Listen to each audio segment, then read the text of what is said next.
நம்முடைய வாழ்க்கை மிகவும் தாழ்ந்த நிலையில் இருக்கிறது என்று குறித்து நாம் ஒருபோதும் கலங்கக்கூடாது, கவலைப்படக்கூடாது.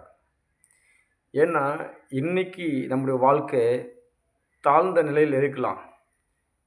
தேவனாகிய கர்த்தர் ஒரு நாளில நம்மை உயர்த்தி நிறுத்துவார்.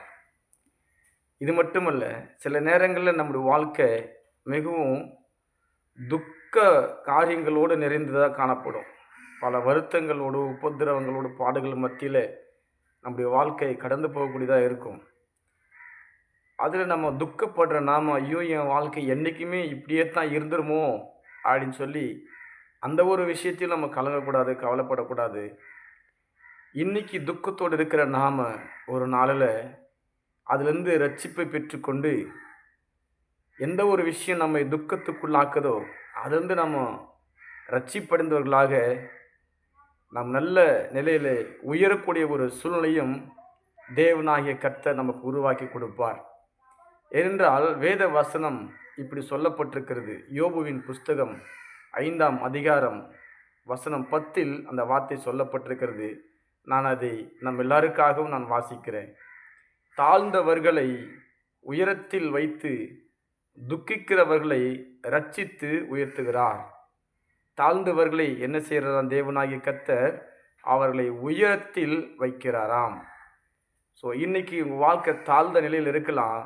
ஆனால் தேவனாகிய கர்த்தர் உங்களை உயரத்தில் வைப்பார்.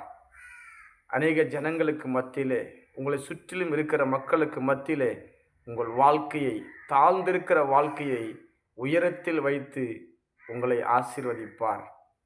அது மட்டுமல்ல, துக்கிக்கிற உங்களை அவர் இரட்சித்து உயர்த்துவார் என்று அந்த வசனத்தில் நாம் வாசிக்கிறோம். ஆகினால துக்கப்படுற நீங்க கவலைப்படாதீங்க. இந்த துக்கமெல்லாம் நிரந்தரம் இல்லை. சந்தோஷம்தான் நிரந்தரம் என்றைக்குமே நமக்கு. ஏன்னா ஆண்டவராய் இயேசு கிறிஸ்து சொல்லியிருக்கிறார், உங்கள் துக்கம் சந்தோஷமாய் மாறும் என்று சொல்லி. ஒருவேளை உலகம் சந்தோஷப்படுது, அது நிரந்தரம் கிடையாது. நான் கொடுக்கிற சந்தோஷம்தான் நிரந்தரம் அப்படின்னு ஆண்டவர் சொல்லியிருக்கிறார். ஸோ தாழ்ந்த நிலையை குறித்து கவலைப்படாதீங்க. கர்த்தர் உயரத்தில் உயர்த்துவார். துக்கப்படுறேன்னு சொல்லி, துக்கத்துடைய வாழ்க்கை இருக்குதுன்னு சொல்லி கவலைப்படாதீங்க.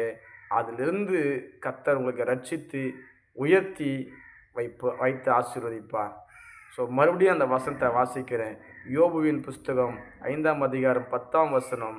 தாழ்ந்தவர்களை உயரத்தில் வைத்து துக்கிக்கிறவர்களை இரட்சித்து உயர்த்துகிறார். யார்? கர்த்தர். கர்த்தர் உயர்த்துவார். மற்ற யாரும் நம்மை இப்படி செய்ய முடியாது. கர்த்தரால் மட்டுமே முடியும். நம்பிக்கையோடு இருங்க, விசுவாசிங்க. கர்த்தர் மகிமையை உங்கள் வாழ்க்கையில் காண முடியும். ஆமேன்.